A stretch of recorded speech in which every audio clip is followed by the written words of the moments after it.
vai acontecer? Vai ruir tudo e depois eles puxaram até corrente de rio para virar rio e nunca mais construir.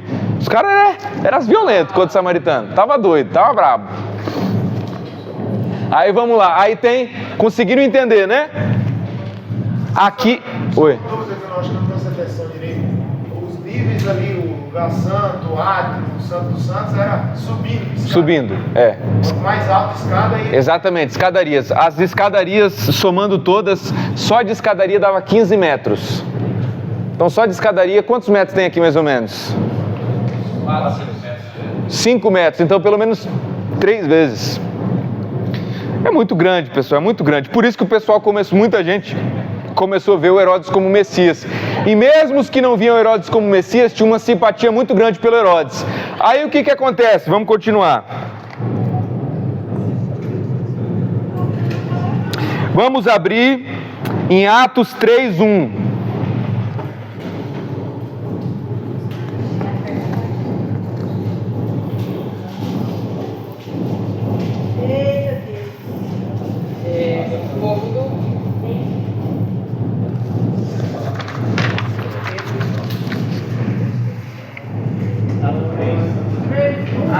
Pode ler.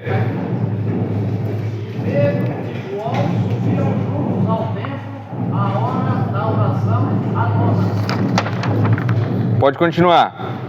E era trazido um varão que desde o ventre de sua mãe era coxo, o qual todos os dias punham à porta do templo, chamado Formosa, para pedir esmola aos que entravam. Beleza, tá bom. Vamos lá. Ó. Então aqui, como eu falei para vocês, é o chamado Pátio dos Gentios. O que ficava aqui? Reforçando. Discussões dos doutores da lei, clamor dos vendedores de pombas, pardais para o sacrifício oferecido pelas mulheres, para dar luz pelos leprosos curados, cambistas, tudo isso. O som era contínuo, todas essas coisas. Em meio, tudo isso daqui, ficava o santuário propriamente dito, aqui no meio. Eu vou apagar para ficar mais claro. Então, tudo isso daqui é uma inovação do Herodes. Uma inovação do Herodes. Quando chegava aqui no santuário, em torno desse santuário todo tinha 13 portas.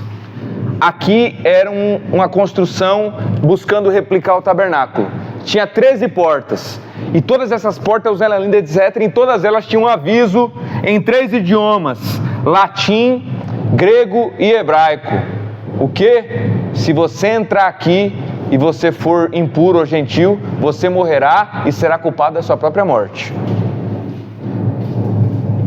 Então aqui o pessoal entrava, 13 portas, lindas, todas aquelas portas que eu te falei. E uma dessas portas se chamava Porta Formosa. Então vamos colocar que essa Porta Formosa tá meio aqui, ó. 13 portas. O que aconteceu? O que tinha lá nessa Porta Formosa? Um coxo, aleijado, aqui na porta pedindo o quê? Isso assim, isso é de uma ironia gigantesca contra toda a lei segundo Moisés.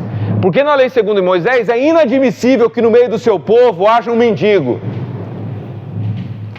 E a ironia gigantesca é que do lado do templo tem alguém mendigando doente. Aí o Pedro chega lá, e é aqui que o Pedro vai entrar. O Pedro está indo para cá, e ele vê aqui. Aí o que acontece? Esse pessoal tinha pensado, imagina só, esse pessoal tinha pensado que tinha acabado com o movimento de Jesus, matamos Jesus, vai acabar esses milagres que estavam enchendo a gente das paciências, né? Vai acabar os milagres. Rapaz, de repente chega lá o Pedro. Pedro e João? E vê esse rapaz aqui, falou assim: olha, eu não tenho ouro nem prata, mas o que eu tenho eu te dou. Levanta e anda, né? No nome de Jesus. Aquele cara levantou, imagina só, ele era, por que o texto diz que ele era levado comumente lá? Para deixar claro que as pessoas conheciam esse rapaz. De repente esse cara entra aqui dentro do templo e ele começa a pular. pular igual um doido. Imagina aqui o ambiente mais quietinho. Aí ele começa a pular igual um doido, começa a pular, tô curado, o povo fica doido. Aí ele corre para cá, vai pro pórtico de Salomão, tá escrito, e começa a pular, tô curado. Aí o povo fica, cara, o que aconteceu com você? O que aconteceu com você? Aí o Pedro começa a pregar, e não sei mais quantos milhares de almas se... É em torno desse ambiente. Eu imagino os fariseus, aí eles foram atrás de Pedro, começaram a perseguir Pedro desde já. Primeira pregação dele depois do Pentecostes, mandaram proibir pregar no nome de Jesus. Eu imagino, ele falou assim, rapaz, eles tinham achado que tinha acabado com o movimento de Jesus, aí aparece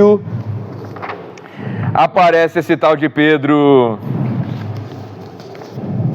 para acabar com tudo, rapaz, esses apóstolos. Aí o negócio ficou mais difícil ainda, sabe por quê? Porque antes só tinha um Jesus. Foi aqui que Jesus curou aquele cego cuspido no chão, pessoal, no sábado.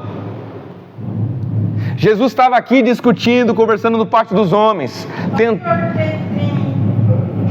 tem uma parte que vai falar sobre quando Pedro e João pedem para ele, falam para ele, olha para nós, é uma forma de chamar a atenção de quem estava no templo, para que visse o milagre acontecer.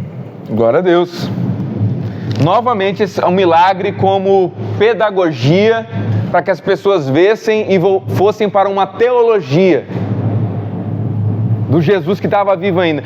Jesus fez o milagre do cego de nascença aqui. Lembra que eu falei para vocês? Era proibido cuspir no chão aqui nesse ambiente, e pior ainda no dia de sábado. E era proibido no dia de sábado cuspir no chão por quê?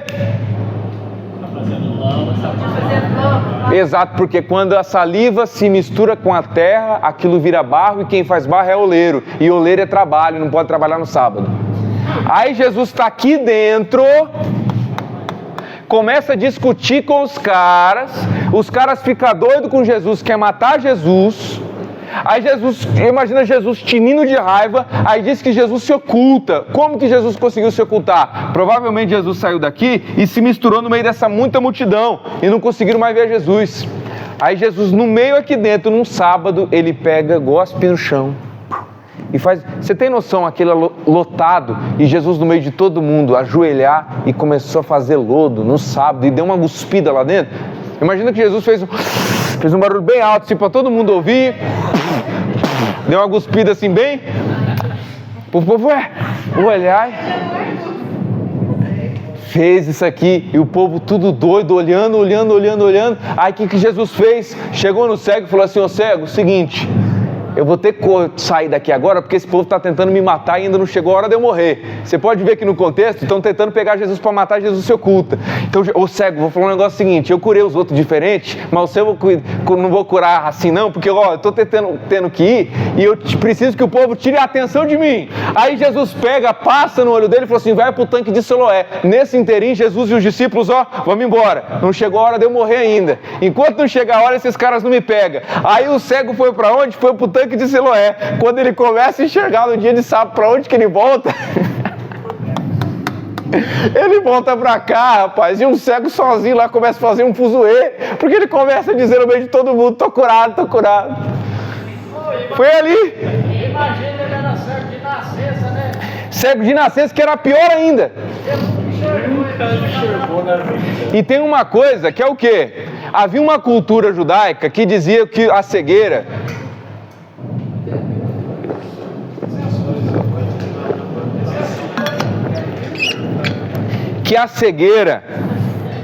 de nascença era basicamente uma maldição divina. Lembre-se quando chegaram em Jesus, Senhor, quem pecou, este ou seus pais, para que nascesse assim? Então essa doença, a doença de nascença, era considerado não um pecado, mas a consequência de um pecado. Uma maldição. A punição de um pecado. Exatamente, a punição de um pecado, exato. Então uma pessoa que nasceu doente, o judeu dizia o seguinte, alguém pecou. Ou foi ele em outra vida, porque você sabia que tinha judeu que acreditava em reencarnação? Sabe com qual texto alguns judeus acreditavam em reencarnação? O texto de Jó, em que Jó diz o seguinte, nu saí do ventre da minha mãe e nu voltarei para lá. Então muitos judeus pegaram esse texto e começaram a defender a reencarnação. Por que você acha que quando Jesus em Mateus 16 pergunta para os discípulos assim, quem dizem os homens que eu sou? Aí ele diz o seguinte: uns dizem que você é Jeremias, outros dizem que você é Elias, outros dizem que você é algum dos profetas, porque eles acreditavam na reencarnação, pessoal. Eu tenho uma amiga. O judeu está cheio de o judeu estava cheio de tradição doida. Era um profeta. Uma amiga que era espírita, ela falou que Jesus foi um profeta. Então, mas o judeu acreditava, poderia ter acreditado que Jesus era um profeta renascido. Citou Jeremias, citou outros. Ou João Batista. Como assim João Batista, se João Batista estava vivo? É como se fosse uma transmutação. João Batista morreu e foi a alma dele pro... Eles acreditavam que quando a pessoa morria, a alma dela ainda ficava 3 dias em volta do corpo. Por isso que Jesus ressuscitou Lázaro de 4 dias. Falar que não, que é Jesus. Porque se ressuscitasse antes, o povo poderia dizer o seguinte: ressuscitou de 3 dias, a alma estava do lado ainda. Quando chegou 4, não dava mais. Só Deus mesmo conseguia fazer um negócio desse. E sabe uma coisa que só Deus podia fazer? Curar um cego de nascença. Por quê? Porque... também, o gadareno que tinha o mudo. Tinha. Só Jesus. Exatamente. Exatamente, que ninguém conseguia. Ninguém conseguia expulsar, ninguém conseguia conter. Tem muitas coisas que Jesus faz que só Deus poderia fazer. Na crença judaica. E uma dessas coisas, como eu falei, é a doença de nascença. Por quê? Se a cegueira de nascença é uma punição divina, uma maldição divina, quem consegue tirar a maldição divina? Eu vou perguntar de novo. Se a doença de nascença é uma maldição divina, quem consegue tirar a maldição que Deus colocou? Só o próprio Deus. Aí, exatamente. Aí chega no dia de sábado, dentro daqui do templo que não pode cuspir, Jesus gospe aqui, num dia de sábado, estava fugindo dos fariseus e dos saduceus que queriam matar ele. Aí de repente aparece um cego de nascença curado num dia de sábado, que era um negócio que só Deus podia fazer. Meu irmão, aquilo ali deu até concílio, deu até reunião da convenção. E começaram a excluir um monte de gente. Para de falar nesse milagre, para de falar nesse milagre, para de falar nesse milagre.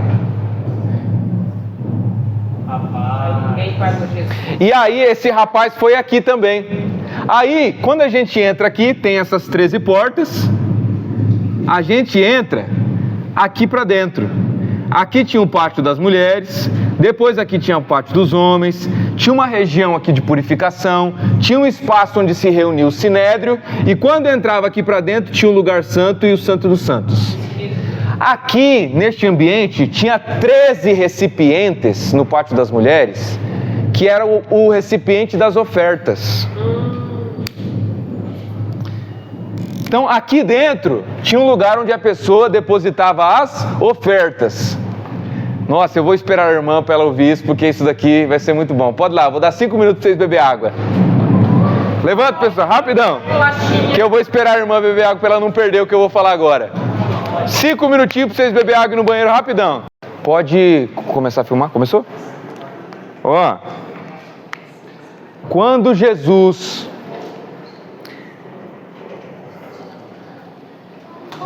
está nesse ambiente, o que ele vê nesse ambiente?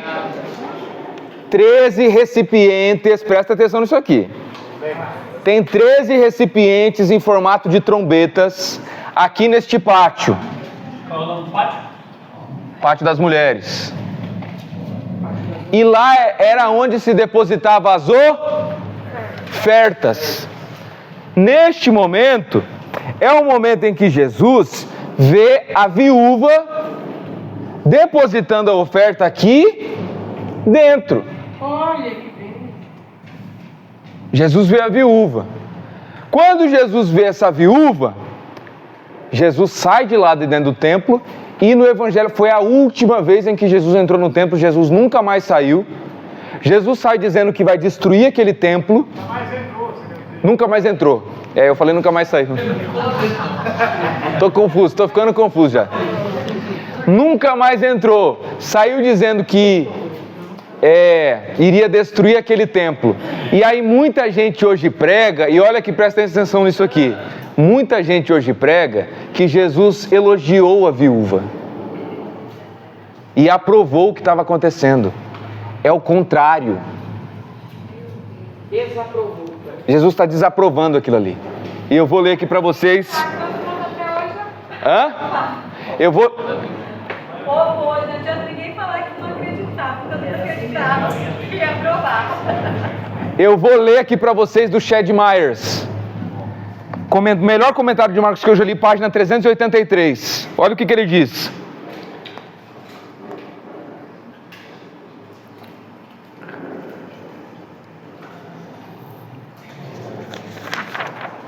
Nossa, vai ser muito grande para ler isso aqui. Mas vamos lá. Nesse momento, segundo o comentarista, na narrativa de Marcos, Jesus coloca em oposição dois mundos, o mundo da oração e da fraude. Jesus condena os fariseus um pouco antes de se prolongarem nas suas orações para fazer o que com as viúvas? Isso cita também em Mateus 23. Ai de vocês, fariseus e escribas, porque vocês vão nas casas das viúvas para fazer longas orações, mas vocês fazem o quê? Sugam as viúvas. E depois faz um projeto. Sugam as viúvas. As viúvas estão sendo sugadas. Vamos continuar. A sede da oração do escriba, a preocupação dele é o templo e as despesas do templo que devoram os recursos dos pobres. Em nome de sustentar tudo isso daqui agora, o que os fariseus e os escribas e saduceus sugam? Sugam as viúvas, para sustentar todo esse luxo. Vamos continuar. Jesus, que se opunha firmemente contra essa exploração na ação do templo, e dizia que aquele espaço deveria ser um espaço de oração, aponta para a trágica narrativa da moadinha da viúva. Por causa da sua análise, essa interpretação é de fato a verdadeira interpretação que é a mais forte. Em todo caso, porém, o ponto essencial é o mesmo. A piedade do escriba, ou seja, aquela devoção falsa da religiosidade, serviu como fino véu. Ah, você ora, você é homem de Deus, mas aquilo ali era para esconder o seu coração corrupto e oportunista de explorar as viúvas para se enriquecer e enriquecer os pobres. Vamos continuar. O último episódio no templo é a narrativa de uma viúva que está se empobrecendo cada vez mais por causa das suas obrigações para com tudo que ela tinha naquele momento. Ela ficou mais pobre em nome disso daqui, em nome da riqueza daqui, em nome da riqueza do saduceu daqui, em nome do Herodes que estava junto com isso aqui. A viúva está ficando mais pobre. Vamos continuar. Depois, por muito tempo ter sido erroneamente manipulado e apresentado esse texto, na verdade, a verdadeira interpretação demonstrou N.T. Wright, que é o maior estudioso do Novo Testamento do mundo hoje. Isso como sendo uma drástica reprovação de Jesus. A narrativa não apresenta a aprovação de Jesus Cristo. Vamos lá, vamos continuar. Não vai dar para ler para tudo isso aqui não. Mas vamos lá. Sabe quanto que valia o que aquela mulher tinha? Ela dá 2 moedinhas. Sabe quanto valia essas 2 moedinhas no valor de hoje? R$1,87. E o texto diz que era tudo que ela tinha. Tudo. Jesus, quando vê toda essa corrupção aqui no templo, enriquecendo, vendendo sacrifício, essas arquibancadas de baixo cheio de ouro, riqueza e mais riqueza, riqueza e mais riqueza. E Jesus vê uma viúva que lá na lei estava escrito que a arrecadação daqui era para cuidar dela. Exatamente, minha irmã. Está ao contrário aqui, porque aqui não é para a viúva dar o que ela tinha, é para na sua pobreza a viúva receber do que tinha aqui.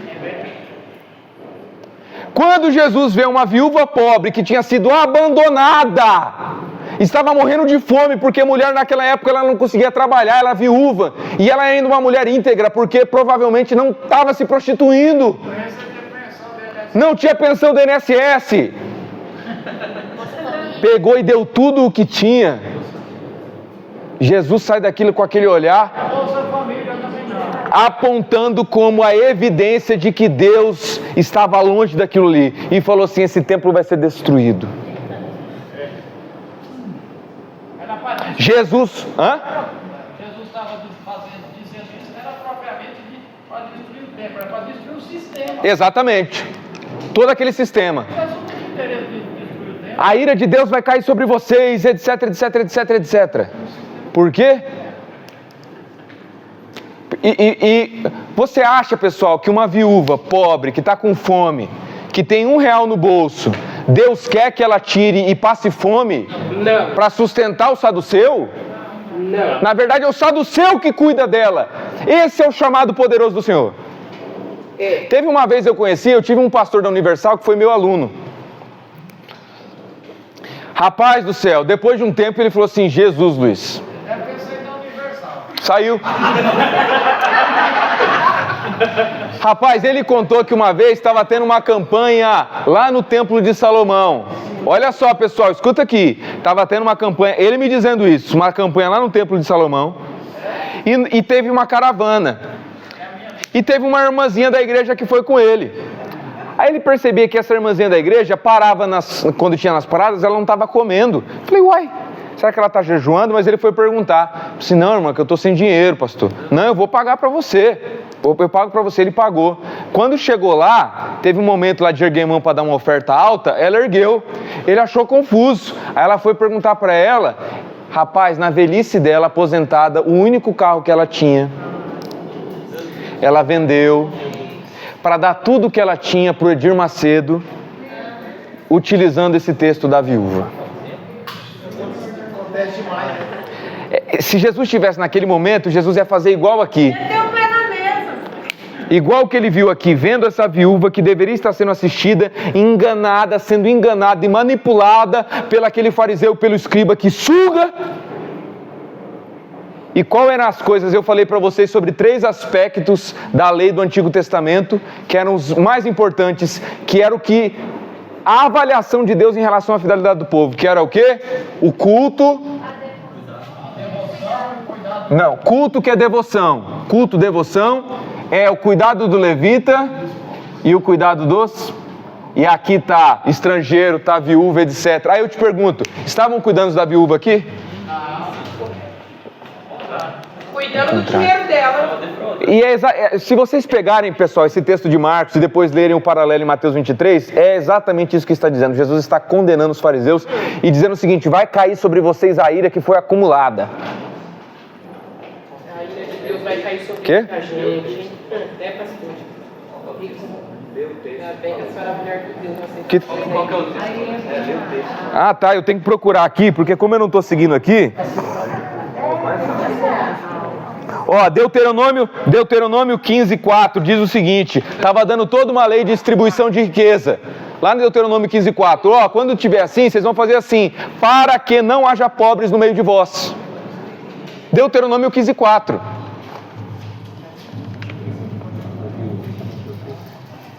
Deuteronômio 15:4. Eu tenho que procurar aqui agora. Luiz, só uma... Quando Jesus fala aqui no verso 43, a verdade vos digo que essa pobre viúva depositou mais do que todos os que depositaram na arca do tesouro. Sim. Em que sentido que você fala isso? Ela depositou mais que todos. Ela deu tudo que ela tinha. Ela tinha. Não, ela deu 2 moedinhas, que essas moedinhas aí, inclusive até uma crítica que fizeram, os ateus fizeram, porque o termo grego aí, eu não me lembro agora, porque como eu disse, como não vai, eu vi que não vai dar tempo de passar tudo isso aqui que eu escrevi, eu estou adiantando, mas eu vou mandar aquilo para vocês. O termo grego para essa moedinha não era uma moedinha que aceitava dentro do templo, porque é um termo dos romanos. Aí falou assim, ó como o texto é mentiroso. Qual é a explicação? Como o Evangelho de Marcos estava sendo escrito para os romanos, ele colocou convertido para o valor dos romanos. Pegando aquele valor, tudo que ela tinha era 1,87. Então ela deu tudo no valor de hoje. Ela estava olhando para o coração dela, né? Na maneira que ela estava fazendo a oferta. Vamos ler o texto. Ó, e depois ele diz assim, ó, e chegando e chamando os seus discípulos, disse, né? Depois que ela ofertou. Sim. Em verdade vos digo que esta pobre viúva depositou mais do que todos os que depositaram na arca do tesouro. Sim. Porque todos ali depositaram do que lhe sobejava. Sim. Mas esta, da sua pobreza, depositou tudo o que tinha, todo o seu sustento. Continua. É aqui, terminou. Jesus falou que era para isso acontecer? Não, Jesus não está falando que isso vai acontecer. É exatamente. Jesus está falando, é inadmissível Que a mulher que tendo 1,87, e no contexto anterior está falando dos fariseus que sugam as viúvas, está sendo seduzida de tal modo, ela está dando tudo que ela tem, ela volta e não tem mais nada, ela não... Foi induzida, né? Exatamente. Porque lá na lei, quem dá não é a viúva recebe. Certo é isso. Nós vamos chegar um momento que nós vamos ver, e pessoal, toda vez que eu falar de dízimos, por exemplo, do momento, nem pense e fale assim, nossa, o dízimo naquela... Porque nós vamos chegar no momento que nós vamos estudar a igreja. Quando eu falar de sacerdote, não fique pensando no pastor, o sumo sacerdote estava corrompido, vou pensar no pastor. Não, pense no sumo sacerdote, nós estamos estudando a Bíblia.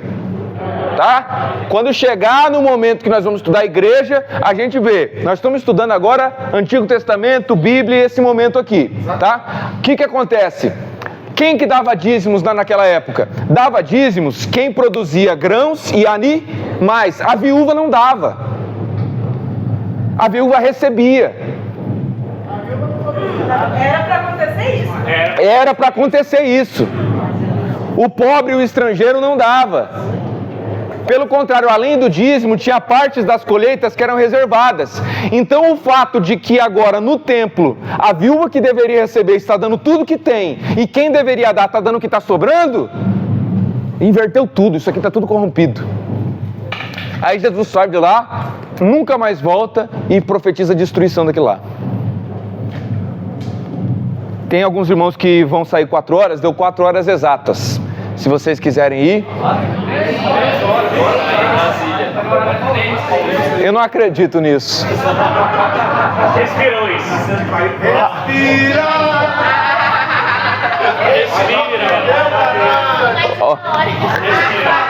Vou falar uma coisa pra vocês. O meu notebook tá o horário do lado de Curitiba. Eu deixei de falar um monte de coisa que eu queria falar para adiantar pros... Na verdade tem 1 hora ainda, mas tá bom, vamos continuar então. Mas vamos lá então. Oi. Humanizando o dia de hoje. Só um pouquinho, irmão Joel, só um pouquinho. Oi. Humanizando o dia de hoje aqui, por exemplo, qualquer um de nós estamos cientes de chegar com uma pessoa que nós soubéssemos que ela não tem condição nenhuma e a gente fosse fazer uma vaquinha aqui para todo mundo comer e essa pessoa fosse doar alguma coisa, eu estamos cientes que ela não tinha nada, eu estaria ousando de falar, ela deu a melhor contribuição. Meu Deus do céu, seria inadmissível a gente aceitar a contribuição dela, né? Na minha visão, Jesus não olhou para ela e falou assim, você é essa melhor viúva, parabéns para você. Não que ele estava... Na verdade, ele estava vendo que a viúva estava sendo vítima. Mas ele não estava criticando ela. Não, porque ela estava sendo a vítima. Ele estava falando como vítima. Exato, exatamente. Ela está sendo vítima, está sendo enganada. Ela foi induzida. Exatamente, foi induzida.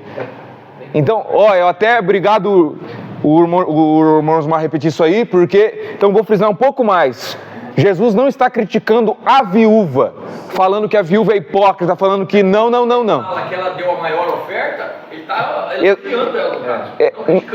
Não que ele estava... Ele está errado, mas Coração dela. Na verdade, Jesus disse que ela deu a maior oferta. Deu a maior oferta. Isso é uma constatação. A questão é que Jesus faz uma crítica à estrutura toda, que estava seduzindo viúvas a dar tudo o que tinham. E sabe quem dava pouco? Quem que dava pouco? Os que estavam ali junto com os herodianos. Por quê? Eles davam pouco aqui, porque isso aqui volta para nós depois.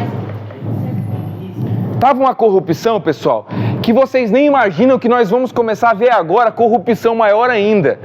Como estava feio os saduceus, os fariseus, meu Jesus Cristo.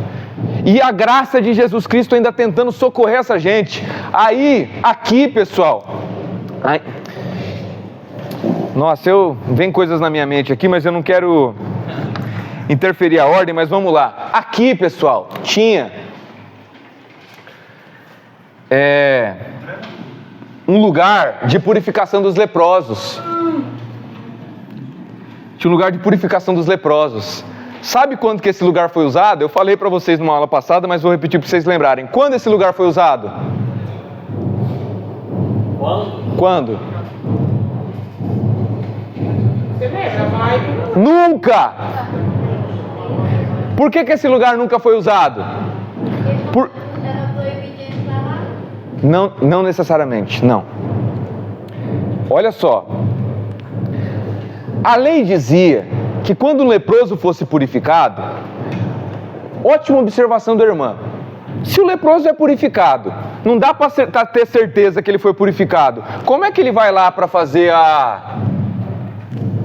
o rito de purificação, se antes ele tinha que ser avaliado? Ele tinha que apresentar o sacerdote? Exatamente. E como é que ele ia se apresentar ao sacerdote para ir lá? Como é que ele vai apresentar depois que ele tinha sido purificado? Sim, mas o sacerdote antes... O sacerdote ia comprovar que ele foi purificado. Onde? Devia ter uma espécie de uma enfermaria, né? Como é que... Você viu? Começa a complicar os negócios. Porque o cara, nem ele mesmo tem certeza que ele está purificado. Porque nenhum era colocado como limpo, purificado, se o sacerdote não verificasse. O que aconteceu? Eu vou falar para vocês. Lá em Levítico, o que acontece? Havia a cidade dos levitas e havia onde estava o tabernáculo. Estava aqui, beleza? Aí o que acontece? Os leprosos tinham que ficar de fora. Se acontecesse de um leproso ser purificado, havia vários tipos de lepras, mas tinha aquela lepra que, pessoal, tinha uma leprinha uma leprinha pequenininha, provisória. Ah, apareceu um negócio, não, esse aqui, beleza, esse aqui é tal, vai fazer isso, tal, passou, beleza, voltou. Hã? Tinha lepra da casa, da parede? Psoríasis ou Hanseníase? Hanseníase?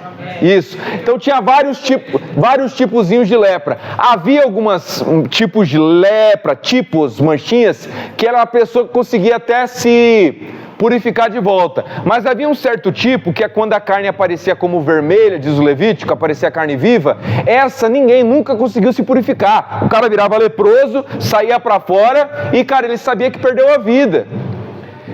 O Talmud faz um comentário sobre os leprosos, dizendo o seguinte: é melhor morrer do que se tornar leproso. Porque se você se tornar leproso, você agora é leproso para o resto da vida, e você é impuro para o resto da vida. Então você deixou de se tornar povo de Deus pelo resto da vida. Você deixou de participar de tudo isso aqui, deixou de dar dízimos, deixou de sacrificar, deixou de fazer tudo isso. Exatamente. Mas aí a lei correta de Moisés, o que ela falava referente a isso? Tipo, porque é o que falava o que eu acabei de falar. Então o cara era excluído para a vida? Para a vida inteira. Nossa, parece ser mal, né? Aí depois a teologia do Antigo Testamento. Nós vamos analisar isso pela ótica do Reino de Deus. O que isso significa? Ok? Nós vamos chegar lá. Nossa, parece que tem tanta coisa no Antigo Testamento que é mal, né? Que é ruim. Como que um Deus do Reino de Deus que é bom pode fazer um negócio desse? Nós vamos avaliar isso aí. Só que isso não é um momento. Nós vamos chegar lá. Mas essa pergunta é uma pergunta válida. Que é o quê? Como é que um Deus bom pode pegar um doente e excluir assim pro resto da vida? É uma boa pergunta e nós vamos responder, mas numa próxima aula, tá? Beleza? Numa próxima aula esse é o tema. Então o que acontecia? Os leprosos ficavam para fora da cidade. Se um leproso fosse purificado, meio que acontecia o seguinte: ele chegava no entorno de algum lugar e ele começava a gritar, começava a chamar, ou pedia para alguém avisar: ô sacerdote, vem aqui. O sacerdote ia até ele, o avaliava, aí depois tinha um tempo de espera, o sacerdote avaliava de novo, e se o sacerdote visse que ele estava curado, aí que ele vinha para cá, aqui no templo, e era purificado. Sabe quando aconteceu isso? Nunca. Só teve no Antigo Testamento 3 leprosos curados. Primeiro leproso, quem foi? Não. Viu? Por isso que lembra que eu falei para vocês na primeira aula, coisas que eu falei eu iria repetir, para relembrar. Primeiro leproso curado foi Moisés. Moisés? Sim. Moisés, coloca a mão no peito. Virou leproso. Ali ele está leproso. Moisés, coloca de novo. Tirou e estava como?